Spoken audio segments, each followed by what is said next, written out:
We are back live, and we officially did miss our first week in I don't know how many years. I think it's been years because I started doing this in early 2022, and I had not missed a week, including when I've been on vacation because Izzy would step in. But it was nice. It was nice. We went on a vacation, 8 nights without kids in Cabo, and I don't know if you've ever been to Cabo.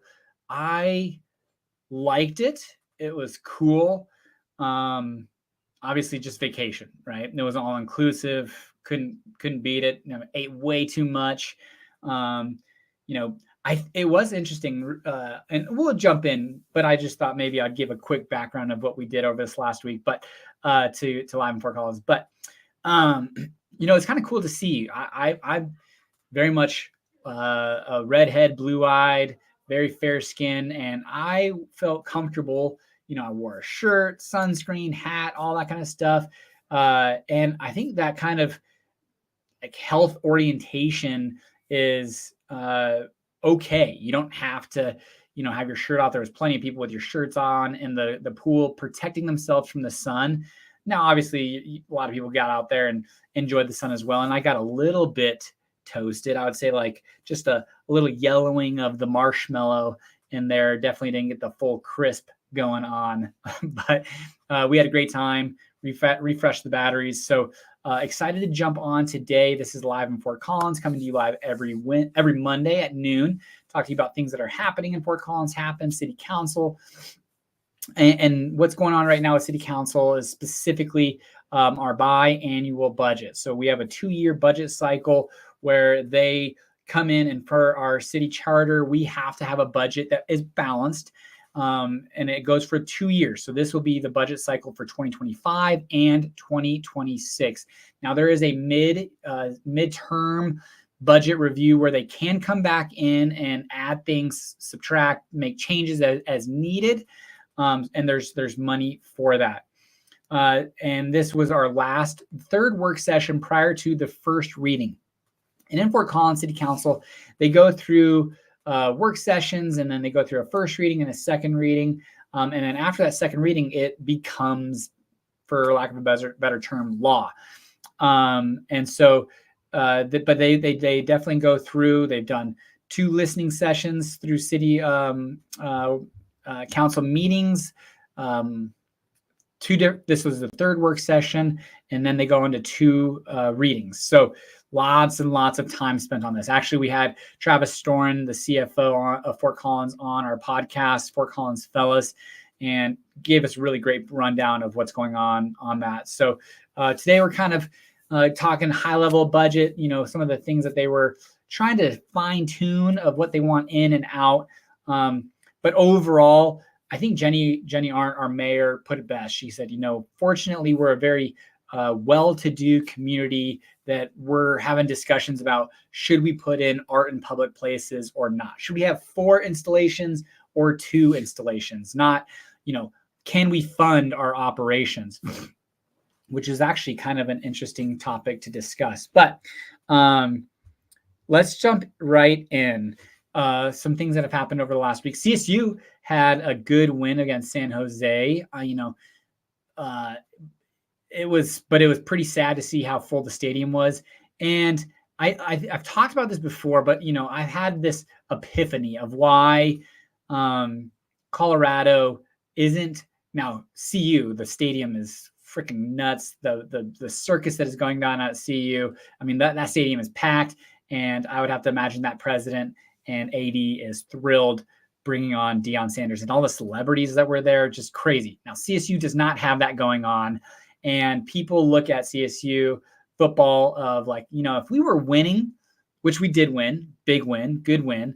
But if we were winning in like maybe top 25, like sunny Lubick days, I would say we probably would see a full stadium.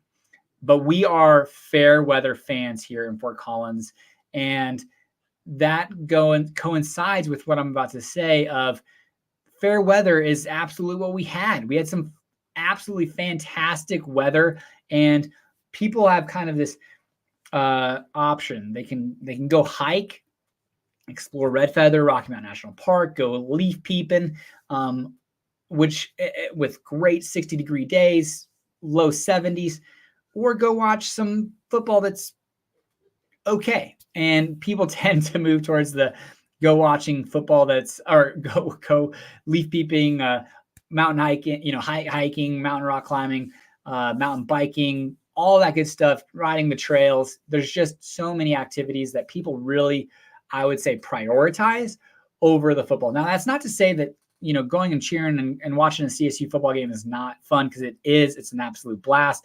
I think Canvas Stadium is a great stadium, really not a bad seat in the place. So if you have an opportunity and you don't have anything better to do, go support the Rams. I think maybe it seems like they're kind of turning the corner right now. So go Rams, and good job, Coach Jay Norvell, who is also on the podcast and needs all the support that they can get. Some things that happened over the last week. Colorado Court of Appeals sides against Save the Pooter over the NISP water storage project. Now, the NISP is Northern Integrated Supply Project. Essentially, it's a huge collaboration of 15 communities that are growing and need water supply over the coming years. And they're looking at building 2 different reservoirs, the Glade Reservoir, and I can't think of the reservoir that will be in the Greeley area. But regardless, the Glade Reservoir is going to be 170,000 acre feet, and 1 acre foot supplies enough water for, they say 1 family, but really the reality is it's closer to like 3 to 4 families now. There could be some conversations about that. And so 3 to 4 families possibly with 1 acre foot. So that 170,000 acre feet with Glade Reservoir will serve many communities, many families. But obviously it's going to be taking from the Pooter. Now, it only takes from the Pooter when there is water to be had. And there are huge reclamation projects. And now I will say, Kelly Olson is a huge advocate for the Pooter natural resources, and he is not a fan of this. And now he's also not necessarily a big fan of growth either. He talked about, not wanting to invite people. And I don't think city council is anti-growth by any means. Definitely very conscientious about what growth comes here and what businesses they try to recruit. But when they talk about economic policies and attracting businesses, those conversations come up. So you as you listen to these city council meetings, you kind of understand where somebody's, politics lie. And it's not even politics. It's where maybe their values lie. And I would say one of those is he's obviously a huge proponent of natural areas. And Fort Collins, Northern Colorado, he's definitely been a huge person to thank for all of the projects that we have and protections and paths and walking areas and natural resources. So I would say his heart is in the right place. But growth is happening in Northern Colorado regardless. And if we can build these, the conversation continues to be in Fort Collins, Northern Colorado. It's not that we don't have the water. It's that we don't have the storage to hold the water, because basically what we're trying to do is build drought resistant abilities for our area, because we do live in a dry, arid desert. Now we live close to the mountains, and we have got the Pooter, we've got these water sources, sheds and resources, but it's about future-proofing the development and growth of Northern Colorado. Because as I've talked about in many other videos, Northern Colorado, which is Weld County, Larimer County, is expected to grow from roughly 750,000 people to over 1 million people in the next 20 to 30 years. So we need water. And the Save the Pooter is a group that says, hey, this is not good. And my understanding is once the Army Corps of Engineers basically puts their stamp of approval on a project, it's going to get done. And then this has happened. And so it's just a matter of timing and development. We've got Chimney Hollow that's being built and dug out. I mean, that's going to be coming online really soon comparatively to the Glade Reservoir. I'd have to imagine the Glade Reservoir. It's got to be 5 years out before there's some significant shovels in the dirt, and 10 years out before it's really online, because how much earth they're going to have to move, highways, dam building. It's a significant project, but I can say maybe in 10 years, when my kids are just at the age of wanting to go boating and riding, maybe that's where we go put our boat up. Not, we don't have a boat, but if we do in that time, maybe that's when we do it. So the NISP project continues to overcome hurdles, and this was another one that kind of got shut down. And who knows if Save the Pooter continues to fight, but it seems like they're getting kind of shut down at each turn. Let's see here. Thomas Wilson, go Rams and go Fort Collins. Heck yeah. Thanks for the updates, mate. Yes, sir. Thank you for watching, because it can get depressing when only a few people watch, but more people have been watching. And I appreciate everyone who is watching, as I think this is some decent information and hopefully helpful. Colorado's annual free application days for in-state students, October 15th through the 17th. Now, doing a little bit of research, the application fees can range really anywhere between $40 to $60, or $40 to $90, really. CSU has waived its application fee since I think 2023. But for those that are applying to multiple colleges in the state, that could be some significant savings. And it doesn't suggest that you can't start your application. You just can't push submit until the 15th through the 17th to get the free application. So, let's just say you're applying to 10 schools in Colorado, and each one's $40. That's $400 that you could save right there in those 3 days. So October 15th through the 17th, the free applications for 32 of Colorado's public colleges. Oh yeah, here we go. This was a good one, especially because I would say for Fort Collins specifically. Fort Collins, we had Darren Atterbury on the podcast, which I've talked about the podcast now 3 different times. We've had some awesome guests on there. If you haven't listened to the Fort Collins Fellows podcast, essentially it's a podcast where we go deep with the movers and shakers of Fort Collins, Northern Colorado. We've had some great guests and hope to have continue to have some great guests on there. But that being said, CSU is the backbone of Fort Collins, economically, population. And I will say, I think Fort Collins is a very good place as far as an investment. If you're buying a house, obviously buying a house shouldn't necessarily be seen as an investment, but it always tends to be that way. Hopefully on the positive side, not necessarily on the negative side. But I always find Fort Collins, Northern Colorado is a good place to invest. And I do think that there's some risks. And I think one of them was CSU and is CSU, right? Because during COVID and during conversations of post-secondary opportunities, there's a lot of these smaller institutions like the University of Northern Colorado. It's kind of struggling. It's this kind of mid-tier university that struggles with enrollment and with people saying, well, what is my investment getting? What is my $100,000 investment getting?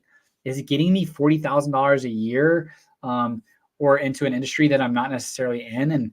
Or am I getting a return on my investment? And there was definitely some serious conversations online about what can happen. And I would say that's a risk for Fort Collins, is if CSU or a post-secondary school really went away, or only the elite type schools stayed in place, I would say that would be very negative impact, a very negative and big negative impact to Fort Collins.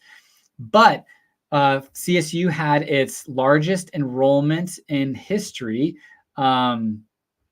second largest incoming class ever in fall of 2024, with an enrollment of 34,218, an increase of 375 students, or 1.3%. So CSU remains to be strong. Post-COVID remains to be strong. I think it's an institution that has great educational opportunities. I think it's a great balance of not the most expensive, not the most affordable, but I think a great bang for your buck. Something to note: significant growth in specific colleges. The Walter Scott Jr. College of Engineering saw a 7% increase. College of Agricultural Sciences, 6.6% increase, and College of Business graduate programs, over 25% increase. Those to me are all three of those seem like there'd be great ROI on your investment. Like if you were to go and get a degree from CSU in any three of those areas, you're probably going to graduate and be able to justify your diploma. So I think that's great. I'm glad I've got friends that are employees of CSU, professors, very much involved, and it's great to see the health and strength of Colorado State University. I was excited to read this article, and then I kind of read it and I was like, that's it. And I'll get into it why. 4 projects will close roads in Northeast Fort Collins. Now, Vine and Timberline intersections they're going to get a traffic light and some other improvements. And I just recently been listening, obviously, to the budget of Fort Collins, and there is a project down the road of overpass at Vine and Timberline. Now, streetlights are not cheap. They could be a couple $1,000,000, but there absolutely needs to be something at Vine and Timberline. It is a, rat's nest of cars, and with the train tracks right there as well. It's probably not safe, one, but two, the people who do, stupid things stop when they shouldn't be stopped and going when they shouldn't be going. So I guess this is a good short-term Band-Aid, but the long-term if we do see an overpass there in LeMay, again, it just changes the dynamic of North Fort Collins, and it looks like it really will. I'm going to be shooting a video tomorrow, which will release in a few weeks, of projects that are shaping Fort Collins, what 2026 in Fort Collins looks like. Now, this is definitely not a 2026 project for the overpass, but we do talk about Montava, Bloom, Saunders, the Country Club Reserve, all of these projects that are building in the northeast side of Fort Collins. So it's really where all of the growth is. And so, projects like this kind of help a little bit. Xcel Energy doing some work that's kind of a nothing burger as far as exciting. Mountain Vista is being repaved. And I was thinking I was going to see Mountain Vista is getting widened because of Montava and the growth and Saunders and Country Club Reserve. But no, just repaved from Timberline out to Giddings Road. In the new year, more work on Montava. Now, this I was reading through it, and again, it's really nothing. It's just irrigation work. Now culverts. Now again, culverts are important because obviously you're going to have of spillways and water runoff, and you need to have this infrastructure built for developments to take shape. But man, it's just like nothing really is seriously happening at Montava, it appears.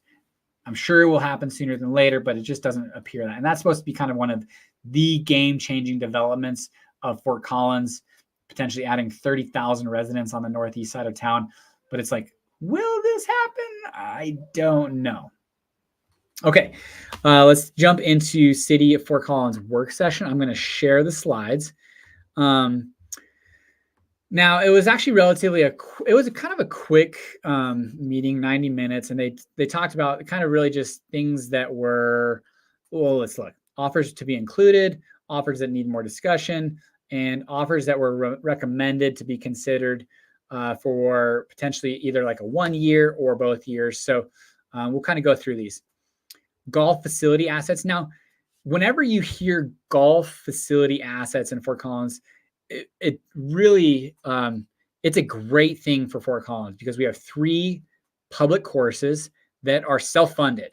So, and the revenues are increasing. People are picking up golf. It was a COVID sport and seems to really take in shape. So anything golf related, it's self-funded. And I believe, and that's kind of a budget item that's easily like approved. Access funds for low-income community residents. There's, and I think we'll talk about it a little bit here. There's one of the things that ARPA, American Recovery Protection Act. God, I mess that up every time. You guys hate me for this, but ARPA meaning.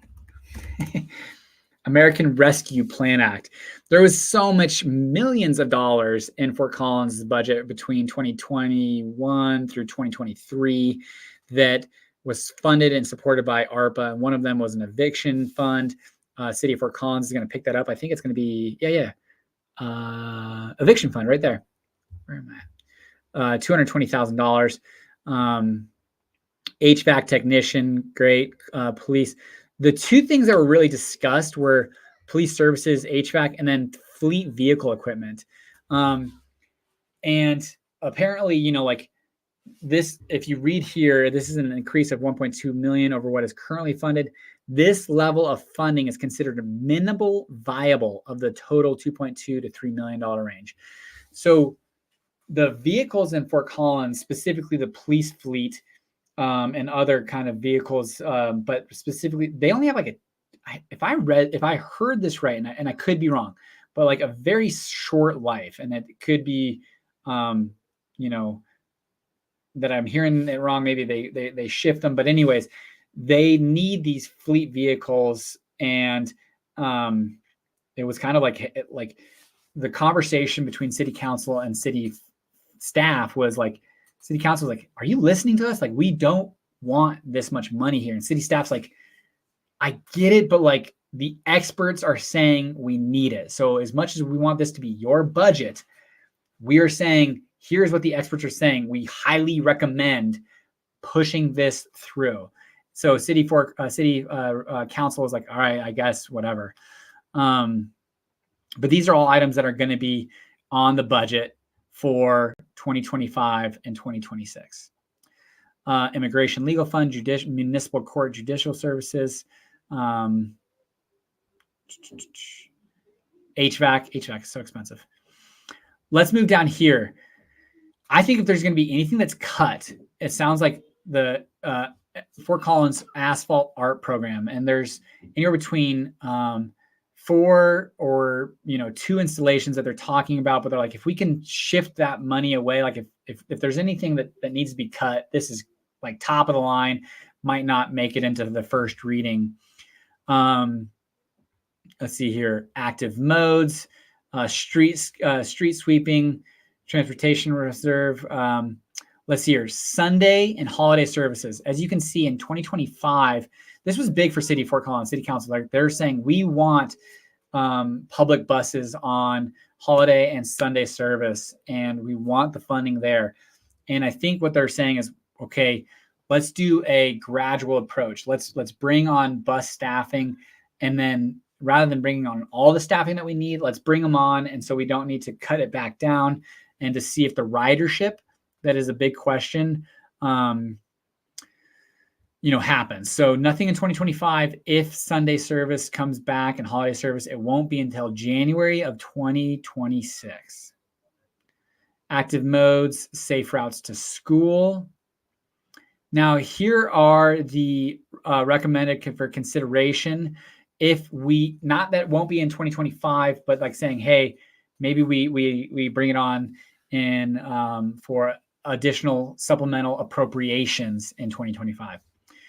Let's see here, Pluter Flow Designs, gardens on Spring Creek, horticulture staffing. I want to become a horticulturist. Looks like they'd get paid pretty well. Cybersecurity, which was a big push by Julie Pignataro. That's her background, saying, hey, we need cybersecurity. It's like of utmost importance. And city staff said, well, maybe we don't need a full-time employee, but we could outsource that to a company for, a fraction of the cost, not a fraction of the cost, but maybe better use of those funds. Streetscape infrastructure, forestry crew, equity and inclusion, public engagement specialist. Ultimately, again, I think kind of what it gets down to is a big focus. Oh, one thing I wanted to talk about. A big focus for the city of Fort Collins is 24/7 of excellent service. And Melanie Patyandi, because affordable housing isn't getting the funds that it needs for us to build our desired 150 affordable housing units annually. And we keep getting further and further behind. And I don't know where I stand on, big A, little a affordable housing. Big A is deed restricted affordable housing. Little a is, what actually happens with affordable housing within Fort Collins by way of actual practicality. So she discussed, well, what if we don't offer platinum service in Fort Collins? Now, 24/7 services like policing, street maintenance, cleaning, and we have basically a city staff of Fort Collins of 2,500 people, and our big push is like perfect 24/7 services. I don't have. I'm going to pull this up real quick because I think it's important that you guys can see this.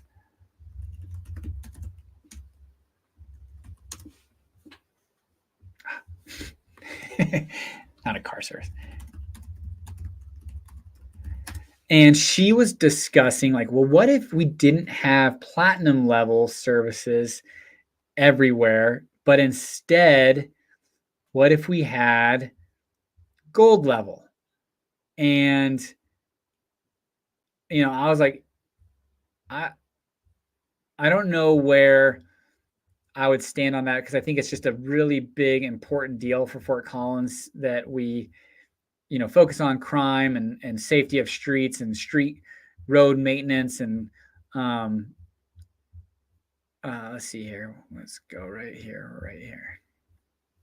Because there's 7 departments of our government.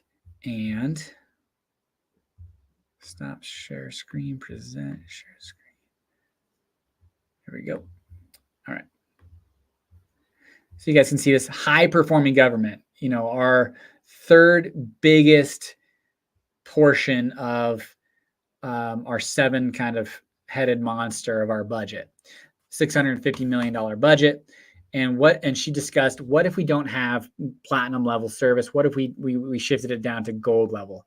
And that's and she said, that's a conversation. And she's like, maybe that's a conversation that we have to have. If we want to build affordable housing or provide more affordable housing, maybe we shift some of these things down and really look at some of our budget items holistically, rather than what they look at as kind of what they call a bid for a BFO, bid for funding request type deal.